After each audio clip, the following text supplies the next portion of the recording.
কেউ মার পেটেতে শিখেছে না, দুনিয়া তাই সে শিখছে না। আপনিও শিখছি, আমিও শিখছি। কারো কথায়, কারো নেতার কথায় কাউকে আঘাত করতে যাবেন না। কারো লোভে পইরা এমন কিছু কাজ করবেন না যাতে আপনার পরিবার ধ্বংস হয়ে যায়, সমাজ আপনাকে বিরূপ মন্তব্য করে। এগুলিতে দূরে থাকবেন। টাকার লোভ, অর্থের লোভ, এগুলিতে যত দূরে থাকতে পারেন তত আপনার জন্য মঙ্গলজনক। কিন্তু টাকার লোভ আছে, কিন্তু খারাপ পথে যাবেন না, খারাপ লোভের দিকে যাবেন না। এই টাকা আপনাকে চিরদিন সুখ দেবে না। মানুষের সাথে আচার ব্যবহার সুন্দর, আপনি সুখী হইতে পারবেন এই দুনিয়া থেকে পরকালেও।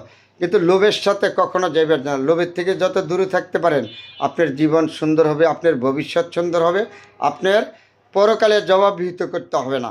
কিন্তু আল্লাহ পাক রব্বুল আলামিন আপনাকে বুঝার তৌফিক দিয়েছে, কান দিয়েছে, নাক দিয়েছে, চোখ দিয়েছে, হাত দিয়েছে। তারপরে কেন বুঝেন না, কেন দেখেন না? সব কিছু বিনা সাক্ষী আপনার হিসাব হবে। বাংলাদেশে তো উকিল লাগবে, কোর্ট কাছারি লাগবে, আপনার সাক্ষী আছে। পরকালে আপনার কোনো সাক্ষী নাই, আপনার সাক্ষী হাত, পা, চোখ, কান, এগুলি।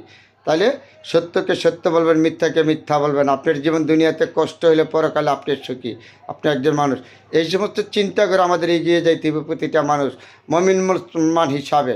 আমি ছোট্ট মুখে অনেকগুলি কথা বলেছি, কারো যদি হয়তো ভুল হইতে পারে, ভুল হইলে আমাকে কষ্ট পাইলে আমাকে ক্ষমা দৃষ্টিতে দেখবেন। ভুল হইলে আমাকে ক্ষমা বা সংশোধন করার সুযোগ দিবেন, আঘাত করতে যাবেন না।